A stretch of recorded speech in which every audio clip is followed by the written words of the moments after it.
Welcome back to the next chapter of GenAI certification tutorial. And here we are going to talk about Guardrail, which comes under this complete AI SQL function, as well as this is part of domain 3 governance. And during the exam, you will get a very simple but slightly trickier question where they would prefer to understand whether you have a broader understanding about the Snowflake Guardrail feature when the AI SQL functions are called and what kind of SQL constructs are required. We have already seen guardrail at very high level in our previous chapter, but in this chapter we are going to go little deeper, and by end of this video I will also provide a very quick and small cheat sheet which will help you in your exam preparation. So stay until the end of this video and let's jump to our Snowside web UI.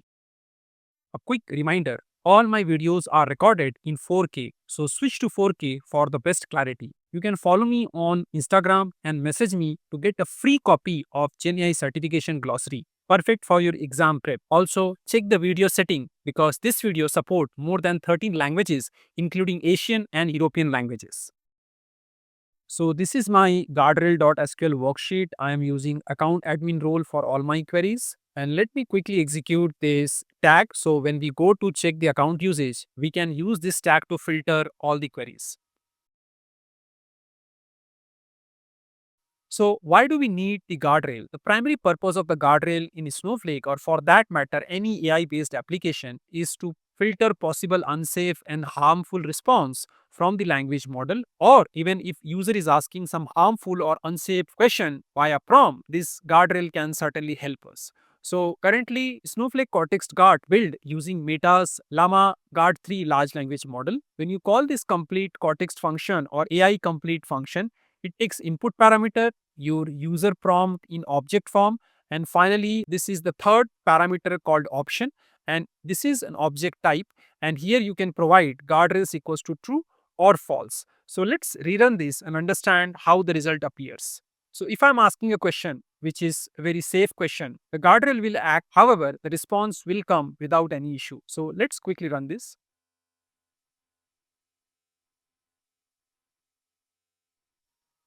So I got the response. This is of my object type.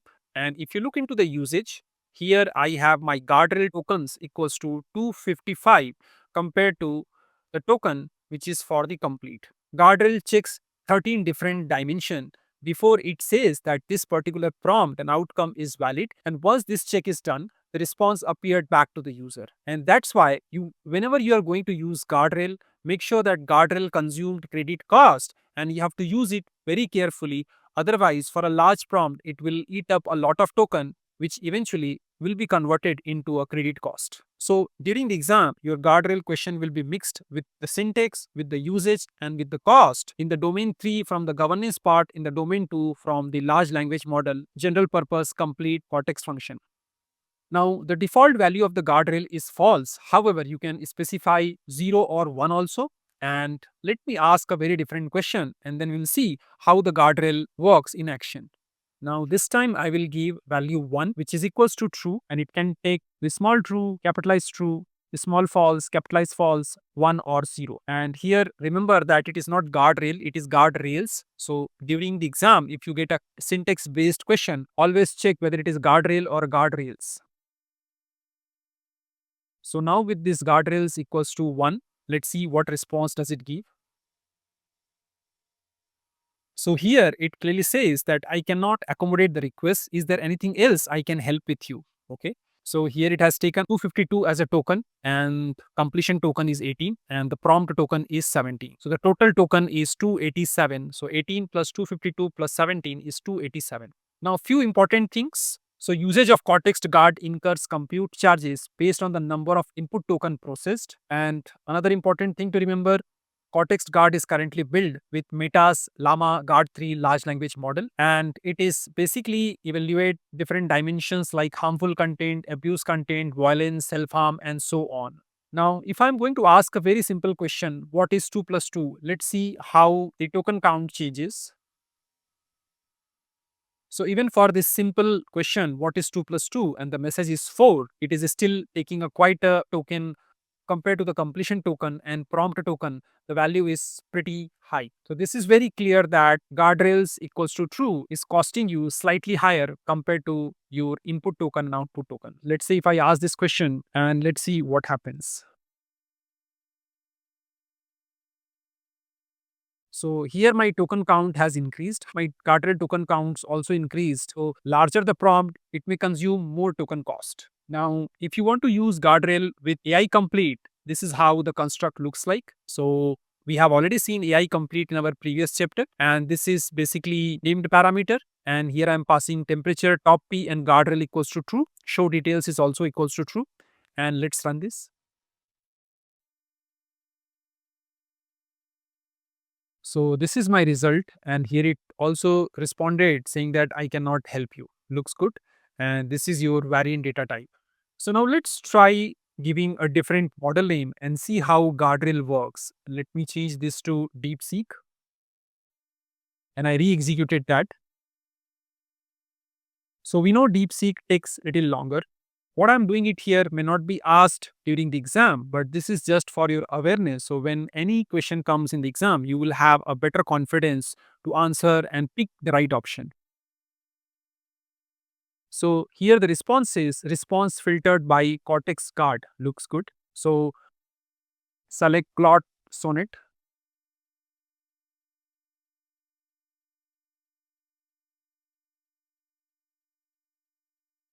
So it says I do not provide instruction for hacking Wi-Fi network as this could enable cybercrime or an unauthorized network access. So I find this odd when it says its guardrail is built using Meta's Llama Guard 3 large language model.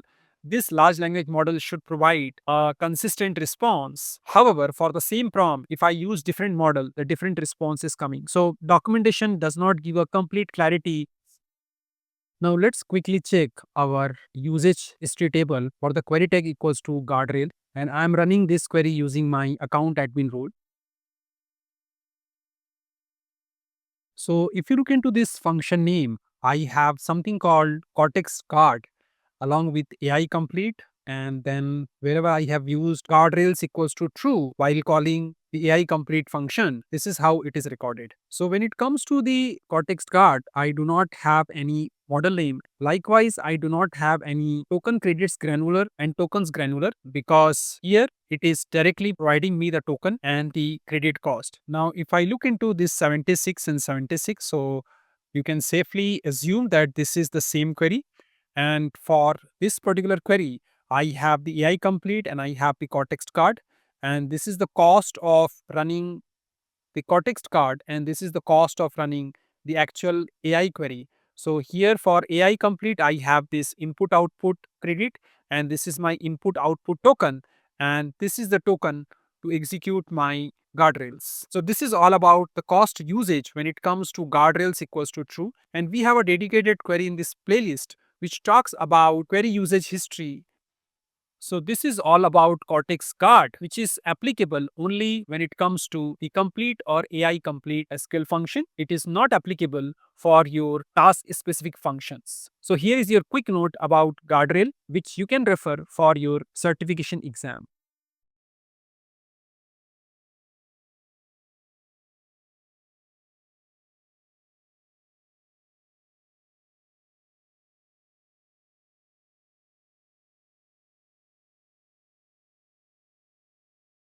Thanks for watching this video. This channel is dedicated to helping you master Snowflake, data engineering, and GenAI skills without the complexity. And if you want to take your learning to the next level, you can explore my Udemy courses for deeper and structured training. See you in the next video. Keep learning and keep growing.